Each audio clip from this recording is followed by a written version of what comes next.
Looking for some inspiration? You've come to the right show. Step into your divine feminine energy with me as I spill the tea on leadership and life. Hi, I'm Tracy M., your host here on Brave Girls, and I've got your back, and no mean girls are allowed. I've been called the fairy godmother of storytelling, and my gift is to unearth people's stories, share them, and make the world a better place for all of us. So sit back, relax, and listen in as we send some more positive vibes out into the universe. Enjoy the show. Welcome to Brave Girls with Tracy M. I'm so excited for our interview today with our guest, Dr. Lyneia Richardson, who I encountered as a professor at McDaniel College, where I also teach. And she has written a book, and she has a fascinating personal story as well as professional story of her journey and the work that she's doing in the world today. So with no further ado, welcome, Dr. Lyneia. I'm so happy to have you here. Thank you. Thank you so much for having me. I'm excited to be here. Yeah. So, I pulled up your LinkedIn, and I know that you got your undergraduate degree in psychology and then went on to get a mental health counseling degree as well as your PhD from your PhDs from Howard. And so you're a practicing psychologist as well as a researcher out in the world as well as a Yes. professor. So tell us how you got here. Yes. Well, thank you again for having me. I'm so excited to be here. Whenever I'm asked that question, I always have to go back and think like, well, which story am I going to tell? Because there are so many ways and versions of that story of how I got here. But I think the way that, that I got here, the start was definitely, as you said, just my undergraduate degree in psychology. It just was something that I was interested in. It was kind of a general, more generic degree for me. But once I began to understand like the study of the mind and started to understand like human behavior and why do people do the things that they do and became more curious about that. I went on to my master's program and my PhD and kind of knew that by that time I knew that I wanted to do therapy, or I thought I wanted to do therapy. Uh-huh. Until I started doing therapy, and then I was like, oh no, I don't want to do therapy my whole life, or I don't want that to be the only thing I do. And so that's one thing about being a psychologist that I love is, like you said, I can do the research, I can teach, I can practice, and I do practice, but I think the heart of what I do is really like how I got here is just who I am. Like I've always loved education. I've always loved reading. I was like the straight A student. So I just always just enjoy learning new things. And for me, it just makes sense that now I'm teaching and doing that for like the next generation. Right, right. Yeah, and I think I had met you through the college. I saw you speak on a panel. I don't know if you know this, but No. so you spoke on a panel, and I was just so taken by some of the things that you were saying around Black maternal health in America, which is a big core of your body of work in the world. So, and your book, which is called Mothering as a Work of Art, which is just an amazing book. Tell us what kind of got you there, right? Because I think there's a lot in that we don't know. Like it was through you actually that I realized that if you were a woman of color and you went to the gynecologist or the OB/GYN or even your general practitioner, a lot of times you would describe how you were feeling or what your symptoms were, and you were just blatantly ignored Mhm. and turned away and meant to think you were crazy. And that was really like eye-opening for me. I was like, Mhm. what? I just didn't have that awareness until you said that on that panel. So talk a little bit about that and like what the reality is in that space. Yeah, absolutely. So, and for me, just what you said, I didn't know about it either until I had the actual experience myself. So I got to this work through my own lived experience. So, having my first child in 2018, I always tell the story, I had a pretty easy pregnancy. Pregnancy was really, I would say, ideal based off of some of the stories I've heard about pregnancy and the morning sickness and things. So my pregnancy journey was pretty uneventful. And then when it came to giving birth, it was a really just really difficult. I talk about it in the book, right? Mhm. Experience of just really I had a moment, a realization that I knew what was happening for me. So I say that because I'm a therapist, a psychologist, right? So I think through things. I know like my emotion, I'm more in tune with my emotions and what I'm feeling in the moment. So I knew I was scared and I was nervous and things weren't going the way they were supposed to go. And I could tell by the looks of the faces on the nurse and when the doctor came in. And so at some point, I remember having almost like a panic attack and I couldn't breathe and I knew that I was nervous and they weren't sure if it was like something medically related, but I was able to say like, okay, wait, no, like I'm just nervous, right? And Right. so in those moments, like after having my daughter, and she ended up in the NICU for just a brief period of time, but like having that experience, I had a moment where I thought about all the other people like me who looked like me, right? Where I was like, Right. well, what happens to the young, I don't know, 18-year-old mom or 19-year-old mom, right? I was in my 30s by then. But I was really curious, like, how do they advocate for themselves? Like, what happens when they're not feeling well, or they're saying something isn't going right, or they're looking for support? So I had moments just periodically throughout that time where, again, I felt like unheard, or I felt like they weren't telling me and explaining to me what was happening. And because of that experience, I actually started doing my own research. And so that's how I found out, like, oh, okay, I didn't know this was a thing. Like, there's a trend here. Um, and so I know I talk about Black maternal mental health, but really, if you're going to talk about the mental health, right, you don't disconnect the head from the body. And so Right. from there, I learned about, the statistics that Black women are 3 times more likely to die in childbirth than if you compare it to their white counterparts, and other women of color, and learning about just the historical issues around medical bias, racial bias, and things that happen in the medical field. So again, it's all connected for me because again, as a psychologist, I'm not just looking at what the person is doing or their behavior. I'm looking at like the world around them, like how do they interact with the world and how do people see and view them? And again, how does that then impact their mental health? That makes sense. That makes sense. Yeah. And so um it's interesting to me that you are doing more research in this area.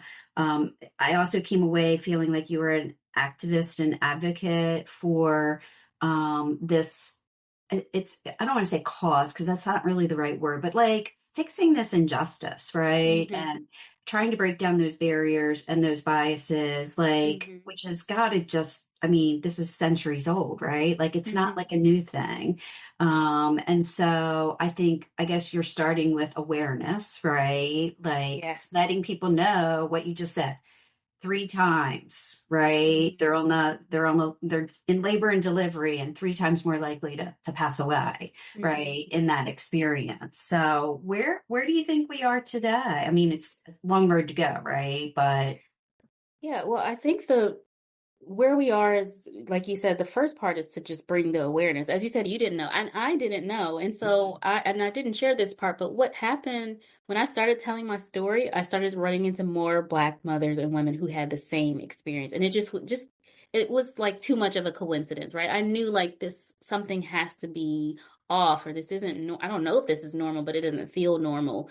And so that was where the like you when you talk about advocacy, I always tell my students like you find your lane. I'm not one out on the front lines with the signs and fighting back at the police, but I can talk to my students. I can bring an awareness, like you said, have a conversation with someone who doesn't know. And honestly, I'm now moving into the piece of that I feel like has been missing for me in terms of realizing where my voice lies is in research, because that's again the other area that I work in. So the first part for me is definitely what you said is it's just bringing awareness. So I like to think about it in terms of amplifying Black voices. So again, having other women tell their stories. And this came from my own personal experience of realizing the more that I told my story again, not only did I feel better mentally and physically and all of those things, but I actually started building like a community where, again, like I said, this person told their story and that person told their story, and there was this like exchange. And when I think about it from more on the side of understanding how healing occurs. When I think about myself as a healer, healing comes through storytelling, right? Tell people that I'm a talk therapist. So I have no magic wand. I have no tools in my office. I don't work with kids. I don't do play therapy. I don't have toys for them to make them feel better. It's just one-on-one. And so I really started to hone in on the power of storytelling and understanding that that is a part of the healing, is to tell the story. And when you look at it from that perspective, you get the sense that the story can change over time, right? My daughter is again 7 now. 7 years ago, I would not be able to talk about it in the way that I'm talking about it now, and to be really more, again, I can critique it and analyze it and be more understanding of the experience. And again, not so much in the emotion. So I feel like the storytelling is a part of the process, a part of the healing process. And again, that part of amplifying the voices. Yeah, and I think I got to imagine that there was a lot of shame among the women, whether they miscarry or they have a really traumatic experience on the labor and delivery table, Mm-hmm. that not having a safe space where they can, feel held and healed by hearing other people's stories. Like, Mm-hmm. shame's one of the lowest emotions and vibrational energies that there is. So to give people that space to allow them to heal in a safe way and to know that they're not alone has got to be really powerful, I would think. Yeah, I mean, that's probably like 99% of what I do with my therapy sessions with my mothers. Most of my clients are Black women, but also mothers. And so Mhm. a lot of the work that we do is just talking through exactly what you said, right? This piece of like, I'm failing at motherhood, or I'm Right. struggling Person as a as a human. person, right? Like, I can't get it together. The house is a mess. And, part of it is just like normalizing that. Like, I remember I tell people all the time, my pediatrician, that after having our first child, my husband and I went and we took her to her first appointment, and she was like, "You probably haven't slept. You probably haven't eaten. I don't know if you washed, the last time you Right, took right, a right. shower." And so she was like naming all of these just things that we were like swimming in and trying to figure out. And she was like, yeah. And I was like, oh, she knows. Like, so this is normal, right? And so that is actually a lot of what I do, especially early parenthood, is just normalizing the experience, like you said, taking some of that pressure away. And Mhm. I do think, as you mentioned, especially when we're looking at this from the mental health side of it, it is difficult for women who have experienced a previous loss, right? Or whose pregnancy didn't go the way they planned. So, like I said, I know my experience is a little different in that, because you have people who have really challenging times becoming pregnant, right, being Right, pregnant, and right, then again, the right. birth experience. So you have just kind of yeah, It's a whole added spectrum layers. Yep. from A to Z, Yep. yeah.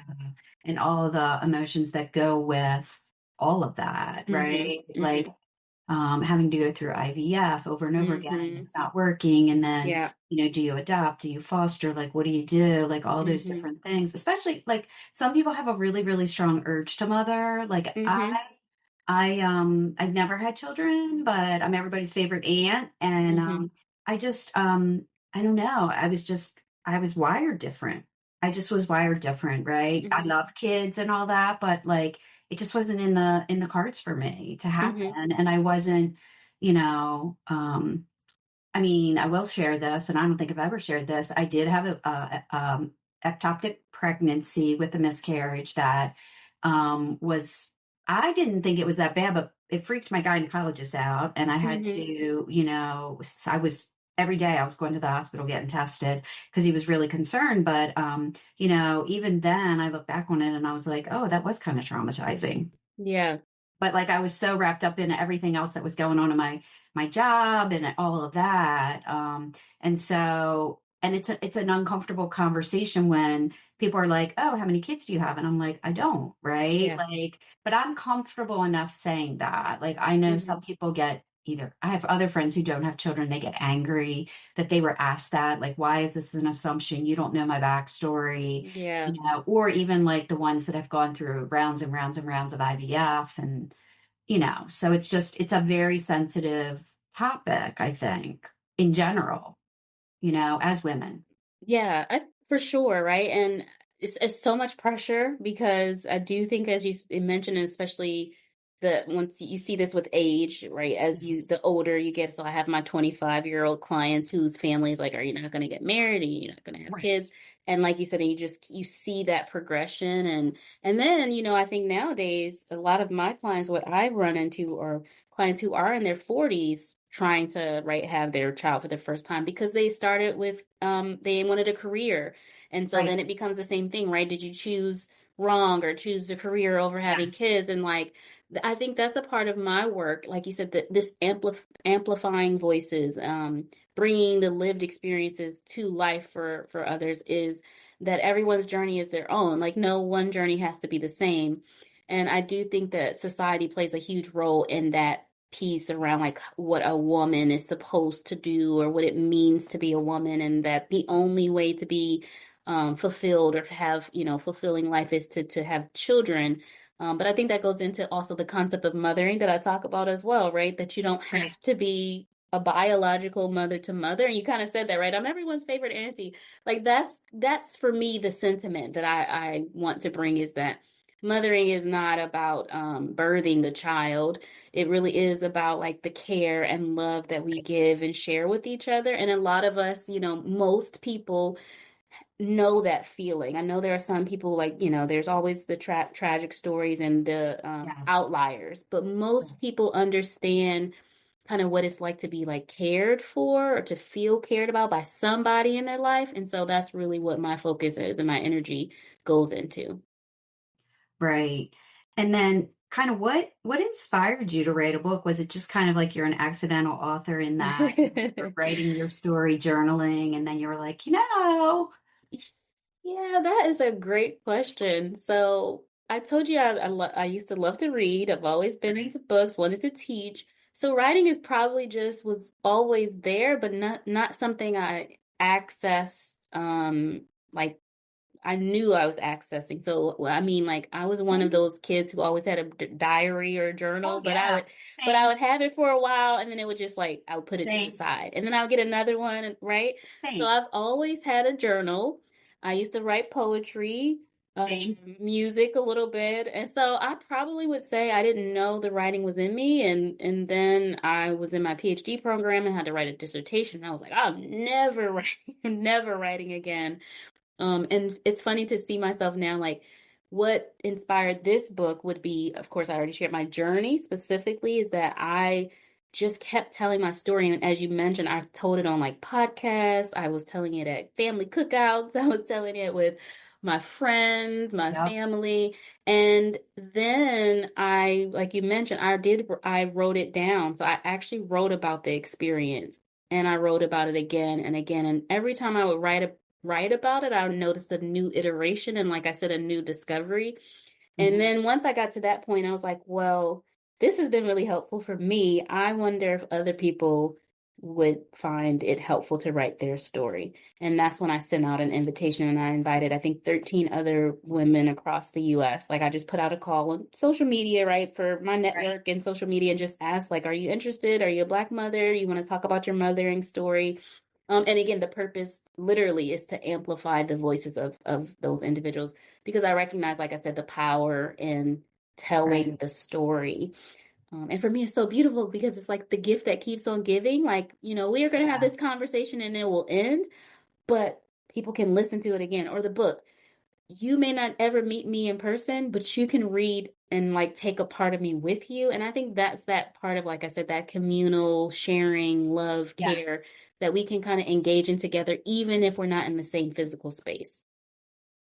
Yeah. And I think like people can see themselves in one of these stories. Yes. Yes. That's the hope.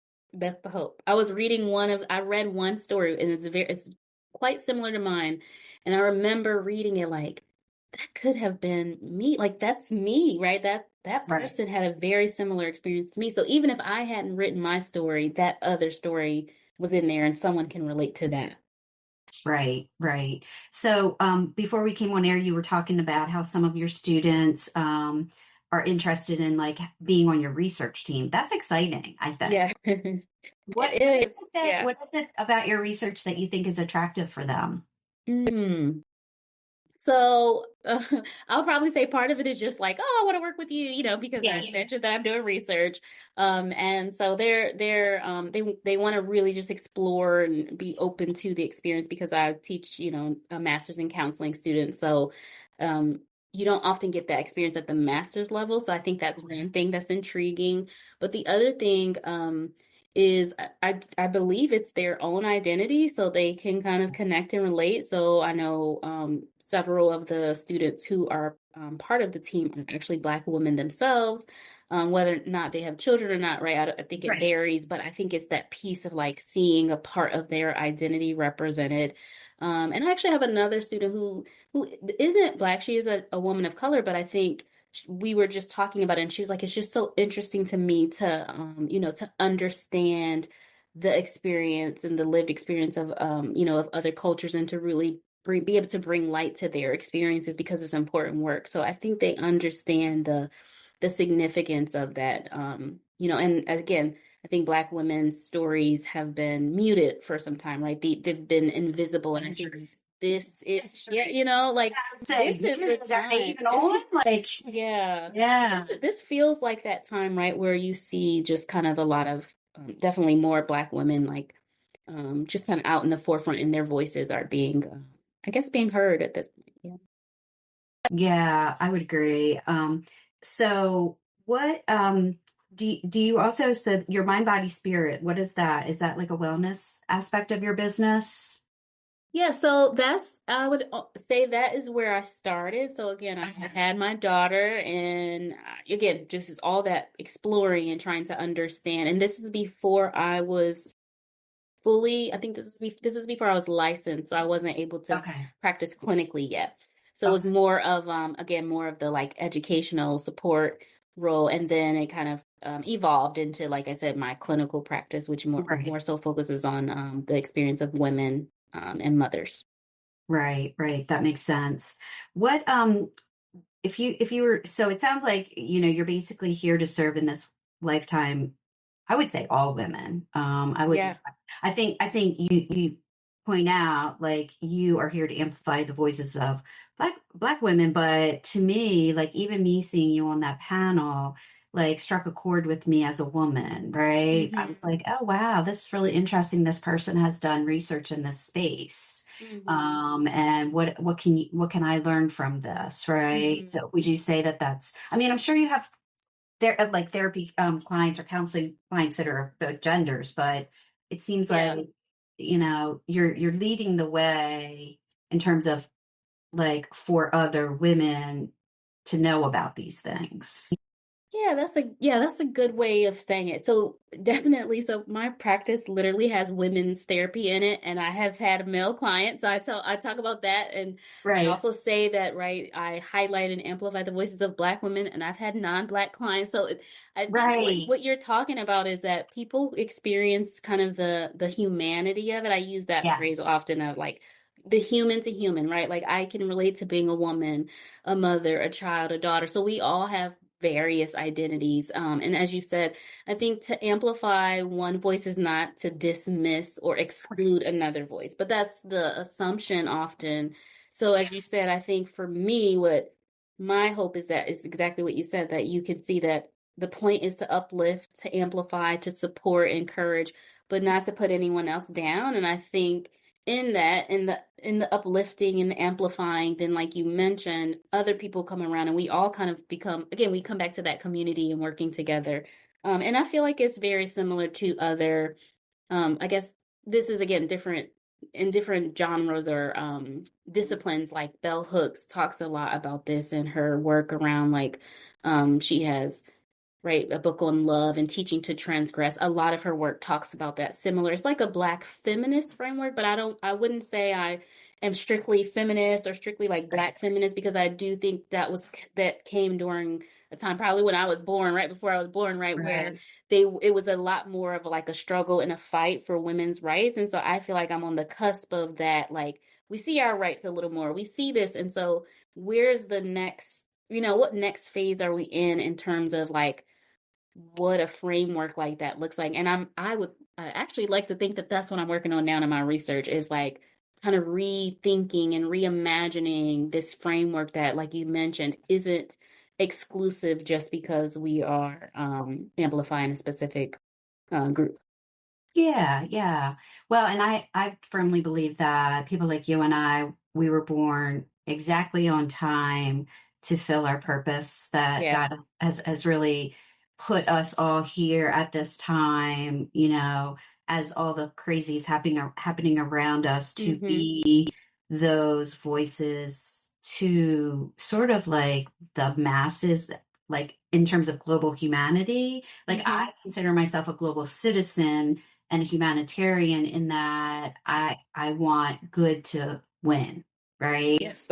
Yes. I love that. Good. Yeah. I really like, and I am all I like. I had this crazy it wasn't like a palm reading, but it was something like that. And they said, I got this report back. It was like an online thing. And they said, you are the priestess of the school of love. And I was like, yes, that is exactly who I Mm. am. I am like the high priestess of the school of love. And Yeah. so, like, that really stuck with me because then I was like, how can I be intentional in everything that I do to spread love, Mm. right? To the people that I'm here to serve in this lifetime. And Yes. what I know to be true, and to become the best version of myself so I can help others, Mm-hmm. right? And Mm-hmm. so that has been what has really grounded me, and I would say the last 20 years of anything that I do, whether it's teaching, coaching, speaking, writing, all of the things that I feel like I want the good to go out into the world, Mm-hmm. right? And I want Mm-hmm. that to overshadow all the crazy, horrible things that are out there and the evil, right? And I want to be on the light. I want to be on Yeah. the side of light. And so Yes. I see that with you. I just see that with you, right? You beam, you shine, like you glow, everything. Thank you.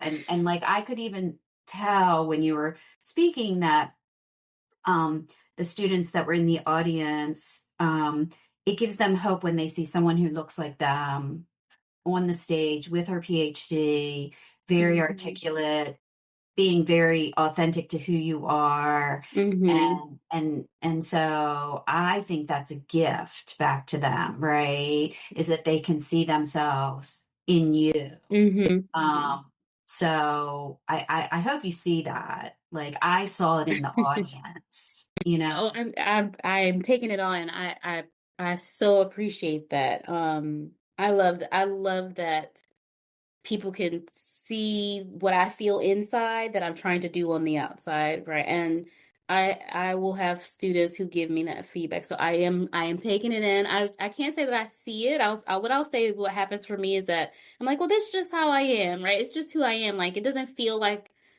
anything more than like I'm just being the person that I am, but I do know that it is like because it's from a place of like love and care and really like you said, I really want the best, right? I always tell people like I want the best for my clients. I want the best, right, for my students. Like I want the best for the people that I have relationships with and interact right. with. Like I really do care about people and you use the word love and I literally was just having this conversation about how I was nervous, and I don't want to say nervous, but a little nervous about using love from the clinical research side because of how love is often associated with romantic love. And I was trying to think of like, how to really express what it is. And I was like, yeah, I've been using care, but like when you said love, it's like someone else just told me the same thing. And I'm like, well, it is love.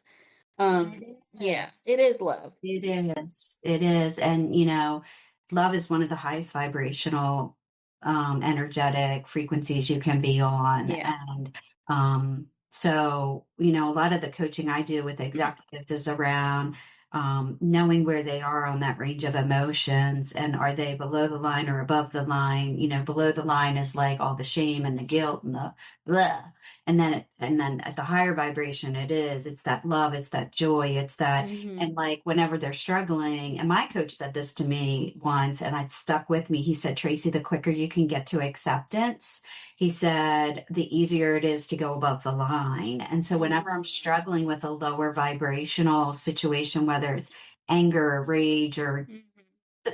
blah, I have to say I need to accept the situation in order to Mm, get above it. And so I always tell myself how I got to get to acceptance quicker. I got to get to acceptance, right? I yeah. may not like it, but it's accepting it, you know, so that I Hmm. can, because a lot of times, you know, your body stores those energetic emotions, right? Yeah. You've got to get it out of your body Yeah. to then not because that's what causes disease, right? Right. Is disease is caused by these emotions that you store in your body, whether you know it or you don't know it, but you're storing them. Hmm. Um, so Yeah, no, I mean, you're just making me think about the concept of radical acceptance that we use, right, in yes, therapy, right? The same concept like you mentioned about it's nothing you can do about it, and it doesn't mean like you want it to happen or you agree with it, right? Acceptance doesn't mean agreement. We talk about that all the time, but right, yeah, I feel I love that idea of that, and it's like you said, it's just similar concept. Like, yeah, I probably haven't thought in those terms, but to hear it, like the quicker that you do it, right, the easier it is to just kind of excel and go beyond it. right, right. I'm famous for ruminating and swirling, Yeah, swirling, swirling. the tape So, player we call it. Just is that what you over call here, it? over here. Yeah. I love that. I love that. Well, you know, is there any kind of words of wisdom that you want to leave with our listeners? Like I said, most of our listeners are around the world, they're women. Is there any kind of like, as part of your lived experience and all the things that you've Mm, sort of done, are there any kind of words of wisdom that you might have for people? I love that. That's a great question. Words of wisdom. I feel like I'm in the position of like I'm usually looking to my elders. I have wisdom yet? Yes, But you're an elder. the I words of anoint you an wisdom, elder. the words of wisdom that I would probably share is like to just to believe in yourself and trust yourself. And I feel like that can be a little cliche, but the more that I do this work, like both my clinical work and my teaching, like foundationally, a lot of what I talk about and share with individuals that I do think helps and guides them along the way is like you have everything you need inside of you, like to get to where you're trying to get. And maybe I'm just coming here at a certain point in your life to kind of help you, scoot you along the way, but you already have it. And so Right, if I had to say anything again, if I could think about, yeah, if I would say that to my younger self or to my right, daughter, like you can do it, right? It's that kind of like you really can like believe in yourself, like you have everything that you need, and it's really on the inside. And I think especially as a woman, um we're oft as women we're often kind of we don't have that like self belief because we are told that we're maybe again not as strong as or not as smart as or the hurdles, there are more obstacles, but like you have it and kind of believing in that and then trying to cultivate that through community, again through the people around you, through right. friends, through loved ones, but that you still have the things you need for sure.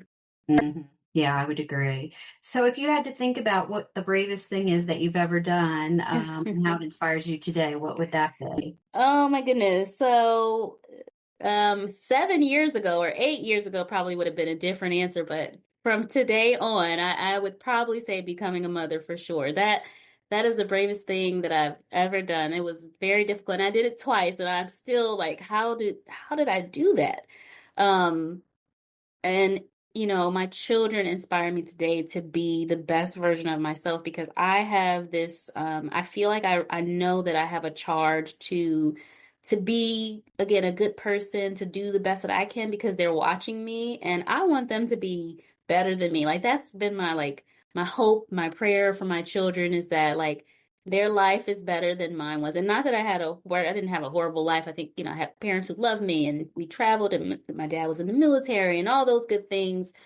So when I think about the kind of life that I had, I'm like, well, I want the best, even better for them, right? So Right, they inspire me to just like to keep going, to do it all. Like my children have come to my book talks and they've seen me teach, right, in school, and they tell my daughter's old enough to tell her friends, like, my mom's a psychologist. She talks to people, she helps people when they're right, feeling bad or however she describes it. So I'm like, so they see that and they're growing up with a mom who like, showing them again, you can do whatever whatever you want to Right. do, you can do it. So that's how I feel inspired, definitely by my children.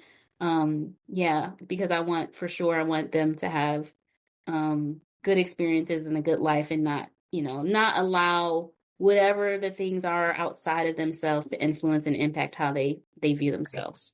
Yeah. Right, right. I think that's really wise. So, we're going to include in the show notes, we're going to include a link to your book that people can get on Amazon. It's called You're the Editor, and you also wrote part of it. Mhm. Mothering is a Work of Art, a Black Mama Anthology.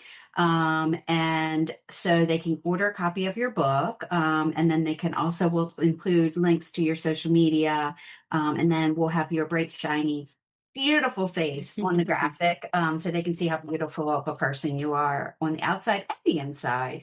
But I just want to thank you so much for coming on the show. I really, I admire the work that you're doing, and I think it's inspiring to sort of the younger generation to see someone like you that's very focused and on your path to really being able to help so many people individually and collectively. And I would say I just continue amplifying the voices, continue doing your research, continue putting your story out there and your knowledge of what you're learning around Black mental health as well as maternal health in America. I think if we can move the needle just a little bit, well, in our lifetime, we've sort of made some progress. And of Yeah. course, it's a lot to really kind of turn the Titanic is Yeah. kind of how I feel about it. Yeah. On so many different levels, especially as women. But I think now is our time, and I think that's why we're here, and I think that's why we're here in this time. Mhm. And now technology has leveled the playing field, right? And so there aren't really that many barriers for us to do things like podcast, Mhm. and to reach audiences and to get information out there, so people aren't being controlled by what information is being shared with them, in Mhm. some kind of a media format. We can be our own media. Yeah. So I think your story is inspiring, and I want to thank you so much for taking part in the show and being patient with me that it took so long for me to get you here, but we're here. We're doing No, this is perfect timing. It it couldn't have is come at a better time. I, it, I really appreciate it. Yeah. This because now, I'm actually, so when you saw me, like that probably was almost the start of kind of this work. And so I've really been able to just kind of pull it all together and really find a better way to integrate it and to be able to, like I said, talk about it with a more solid kind of foundation and understanding of what the work that I'm actually doing. Yeah. Yeah. And I think, people can't argue with data. Like the data says this is an issue, right? The Hmm. data, you can't lie with the data and all the stories that go around it. And so then the next question is, okay, once we have awareness and we believe the data, then what do we do about it, right? And what are Hmm. the barriers that we have to knock down, and what are the ways to kind of move forward so that that's not the statistic. Yeah. Right. Yeah. But I think just even the awareness within the medical community is going to be really, really important. Really, Yeah. really important. For sure. Right. That people need to listen to their patients and their concerns when they come forward, because they're Yeah. not making it up. They're not making it up. Yeah. So, but well, I wish you the best of luck. And like I said, I'm just so grateful for you to be on the show, and I consider you a brave girl. Thank you so much. Thanks for listening to today's episode of Brave Girls with Tracy M. I hope you found a gem or two that will motivate you to change your mindset, pursue your dreams, and fulfill your soul's purpose. I believe that we can go farther and faster when we connect in the spirit of positivity and understand how we individually can serve humanity. The world needs more love, so keep shining, ladies. I can be found on my corner of the interwebs at tracym.com, and I'd love to connect on social. Just Google me, and my SEO will tell you more about what I'm up to as I step into my purpose as a storyteller. I love you, brave girls. Now, it's time for you to step up your game and become the best possible version of you. I believe in you, and you've got this.